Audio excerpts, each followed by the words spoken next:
ये तो जैसे किसी का चोरी हो जाती है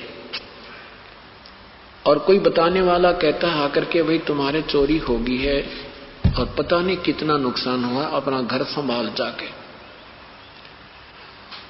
तो उसको अगर यदि उसने भांग ना पी रखी होगी, नशा नहीं कर रखा होगा, तो इतना ही संकेत बहुत है। वो तुरंत चल पड़ेगा अपने घर को, सो काम त्याग कर भी जाकर संभालूं के कारण बना कैसे हुई चोरी। और यदि उसने शराब पी रखी है या भांग पी रखी है तो वो कहेगा एक बार फिर बताना, वो कहेगा तुम्हारे घर में चोरी होगी। तो क्या वो ये कहेगा कि गा के सुना? और गा के सुनाएगा तो शराबी ही सुनाएगा उसको, कहेगा तुम्हारे चोरी हो गई। फिर वो जिसके चोरी होगी वो कहेगा हा क्या बात की, बहुत अच्छा कहा। और फिर दूसरा शराबी भी कहता है तुम्हारे चोरी हो गई, तो वो कहता आहा इसने बहुत अच्छा बनाया, इसने सही गाना सुना। और दूसरा तीसरा फिर कहता है, वो भी कहता है तुम्हारे चोरी हो गई। अरे वाह भाई वाह, कमाल कर। अरे नादान, ये कोई बात हुई? अगर होश में हो तो ये गाने और ये लटोटर आवश्यकता नहीं पड़ेगी आपको, ये सुरीली आवाज में गा के सुनाओ। हाँ इसकी बहुत अच्छी आवाज है, ये बहुत अच्छा वक्ता है। वक्ता तो वही है, दो बात बतानी है, बिना बंदगी भैंसा की जय बोक बने का खेला, कुकर सुकर खर्ची की जगह छोड़ सकल बद फैला।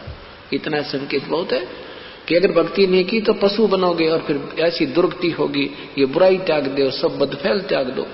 इतना ही को काफी है, इतना ही बहुत है। लेकिन हमारे 3 इंजेक्शन लग रहे हैं, तीनों नशे के, एक रजगुण का, एक सतगुण का, एक तमगुण का। और ये इंजेक्शन इस एंटीबायोटिक ज्ञान से ही समाप्त होंगे, निष्क्रिय होंगे, अन्यथा इसका कोई विकल्प नहीं है, कोई अल्टरनेट उपचार नहीं है। तो वो भी गाने वाले भी नशे में हैं और सुनने वाले न्यू कहने वाले, हाँ सुना, ओहो इसकी बहुत अच्छी वाणी, ये बड़ा अच्छा वक्ता है, क्या बात की, वो संत बड़े अच्छे प्रवचन करता है। प्रवचन तो 2 अक्षर की बात होती है भाई, भक्ति करो, बुराई त्याग दो, परमात्मा का नाम लो। ये बहुत बुरा हाल होगा, पशु बनेगा, पक्षी बनेगा। फिर भी संतों ने जैसे पहली क्लास के बालक को समझाया करें, A for apple, B for book, इस तरह के गाने को कहा भी है। बाकी नो नहीं ढोलक ढालक बांध के फिर तू सुना फिर तू सुना। बच्चे अगर कहें कि इस अध्यापक ने अच्छा नहीं गाना था, दूसरे अध्यापक को बोला, वो सुना होगा हमने ए फॉर एप्पल।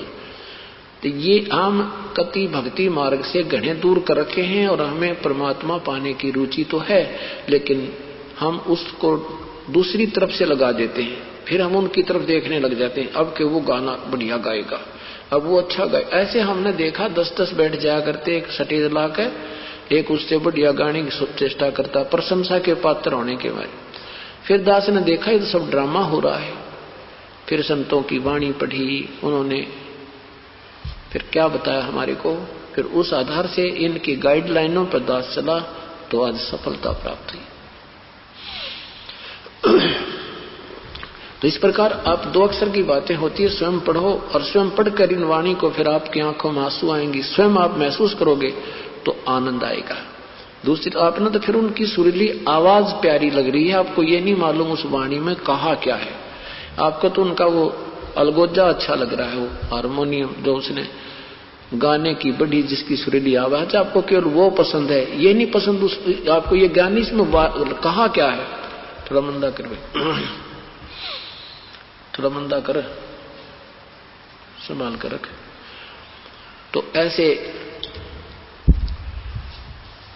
अब हमने अपने वास्तविक ज्ञान को समझना है और वास्तविकता से परिचित होना है। पहले क्या होती थी कि भाई उस डेरे में ना, एक गांव में डेरा, संत रहते हैं, संत आते हैं, वहां गांव वाले सेवा करते हैं। ये संत ने बनाए जाकर भाई संत की सेवा करे तुम्हारा तुम्हें बेड़ा पार हो जाएगा, नहीं।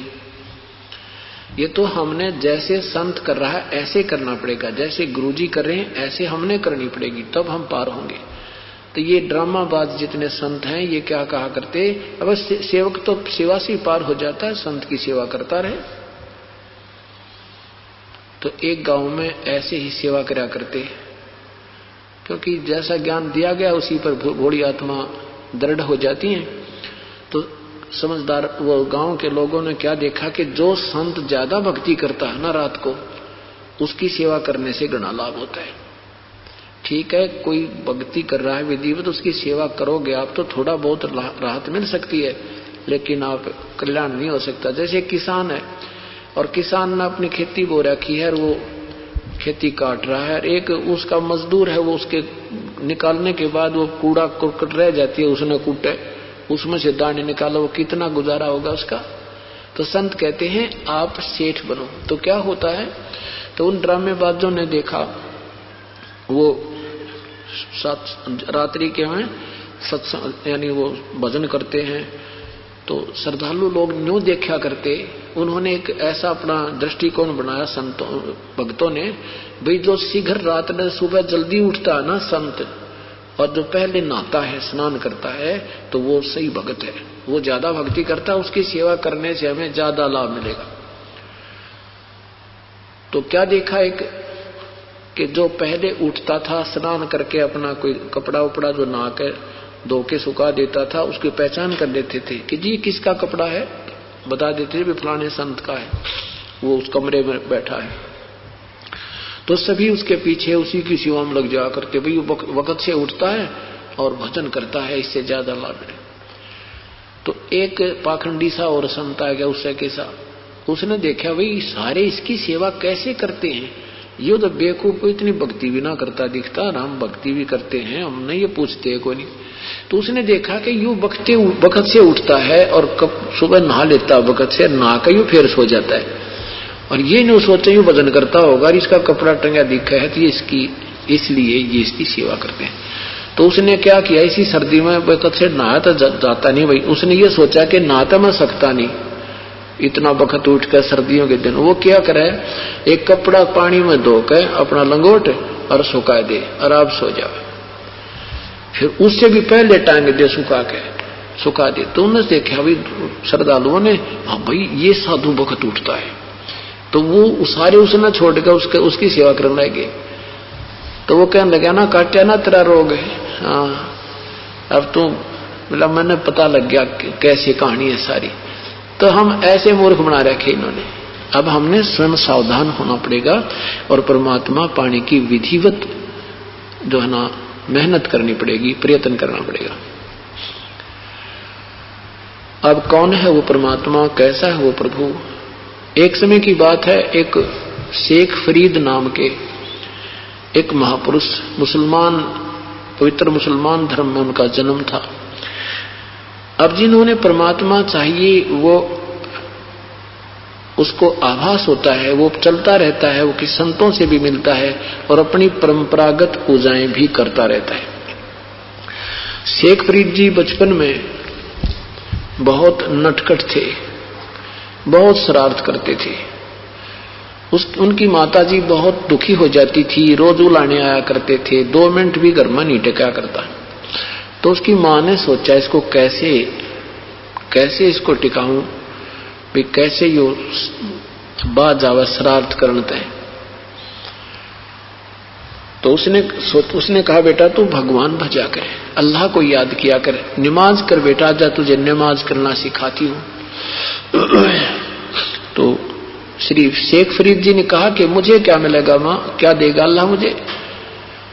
अब शेख फरीद जी को ये खजूर बहुत अच्छे लगते थे, रुचिकर उसका फेवरेट फ्रूट था।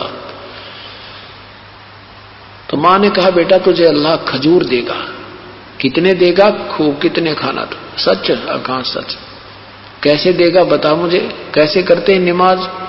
मां ने एक कपड़ा बिछा दिया और कहा कि तुम यूं कह जाई, जैसे कहते रहना हे अल्लाह मुझे खजूर दे, हे बोलिए ना, ऊंची आवाज ना करना, मन मन में करिए, हे अल्लाह मुझे खजूर दे, और मैं जब तक नहीं कहूं इतना आंख मत खोलिए। अब ठीक है माता जी। अब मां ने जब काम करना हो ना, अभी शरारत करेगा तो काम करना हो तब कह दे ले आजा भाई, उसको कपड़ा बिछा दे और उसको कह दे तू ऐसे कहता रहे, मैं जब तक कहूं नहीं आंखें नहीं खोलनी तूने।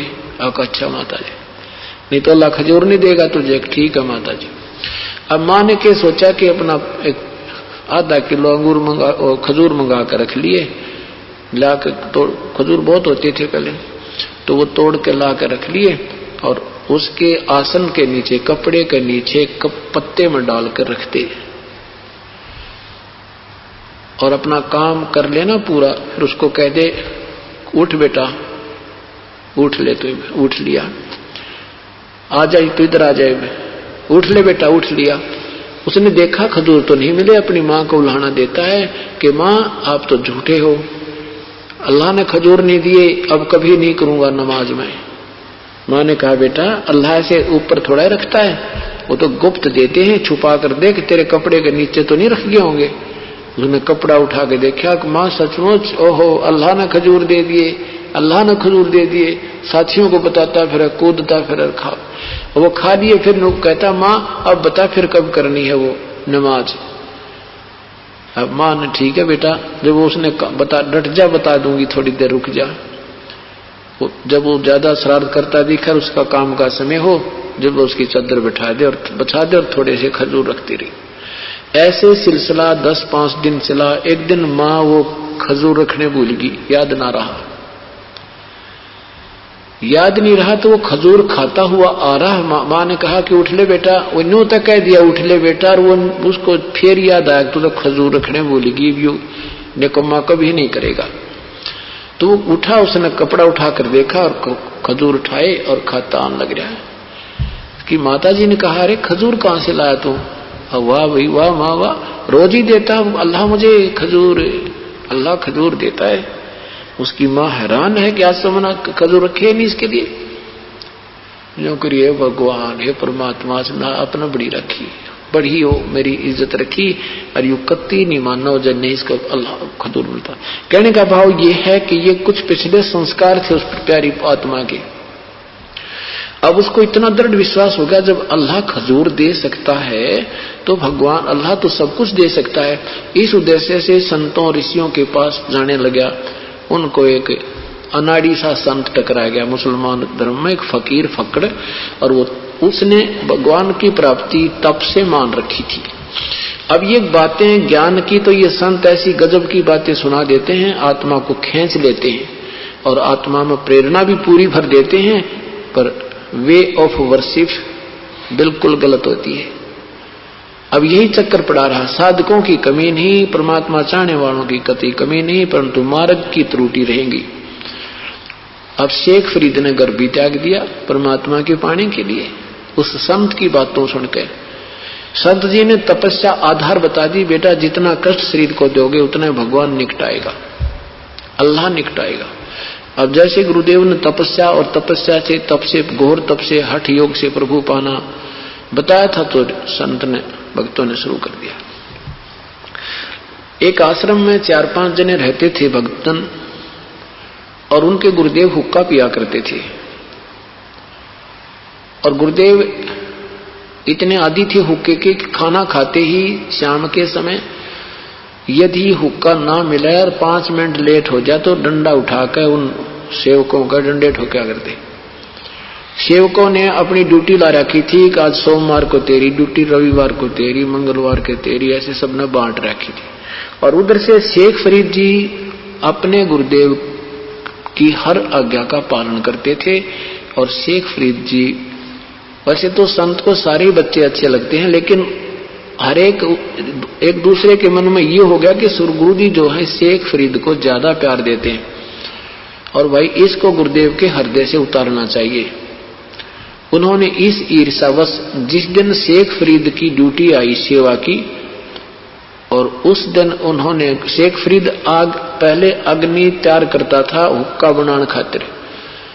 कभी उल्हाने में नहीं आया था कि गुरुजी कभी ऐसी गलती नहीं करता था जिससे वो नाराज हो जाएं। पहले अग्नि तैयार करके और खाने के समय खाना बना के और गुरुजी को खिलाने के लिए चला गया। पीछे से उन दूसरे सेवकों ने उनकी अग्नि बुझा दी, वह आग बुझा दी, उसको पानी डाल दिया। कुछ वर्षा का मौसम था,